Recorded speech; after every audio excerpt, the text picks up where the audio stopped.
The Indian government is leaving no stone unturned to realize the aspirations of made in India semiconductor chips.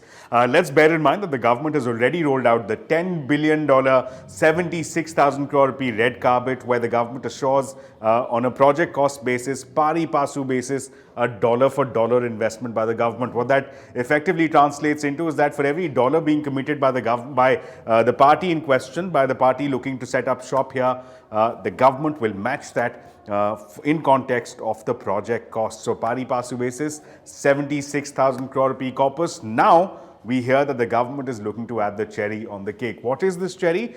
This cherry, from what we hear from people placed very high up in the government, what they tell us is that the government is looking at a policy mandate whereby companies are incentivized to procure, to use locally made chips that are made in India. Now, what does that entail? We'll come to that in just a bit. But before that, here's some context.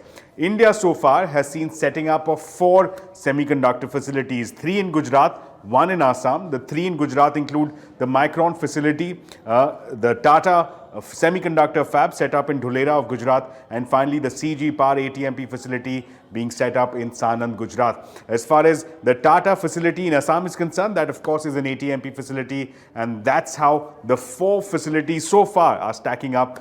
They are under construction as we speak. Now, what's important is that the production will begin from December of this year in 2024 with the Micron facility. The Tata semiconductor fab is expected to come online by December of 2026. So in anticipation of that, what we hear is that the government is considering a policy mandate. What this policy mandate will entail is that there will be guidance given by the government for local OEMs, for local companies to use, to procure locally made chips. What's also important is that the government is also considering the policy lever of providing an incentive for using these locally made chips. A couple of caveats, however, to bear in mind. What the higher-ups within the government tell us is that at no point should this be construed as a restriction or a ban of sorts on import of semiconductor chips is concerned. That will continue. There is no change in position in that. There is no reason for cause of concern. The government is only seeking to incentivize the use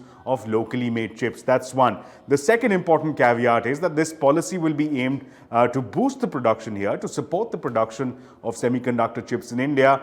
As the first leg of this growth, government is hoping to meet domestic demand through domestic production, and then subsequently will be looking to target exports. So that's the longer term play that the government has in mind. But in the near term, the government is quite clear. There is a need felt for the cherry on the cake. The cake, of course, being the $10 billion corpus. On top of that, the government now considering mulling the option of a policy lever in the form of a policy mandate.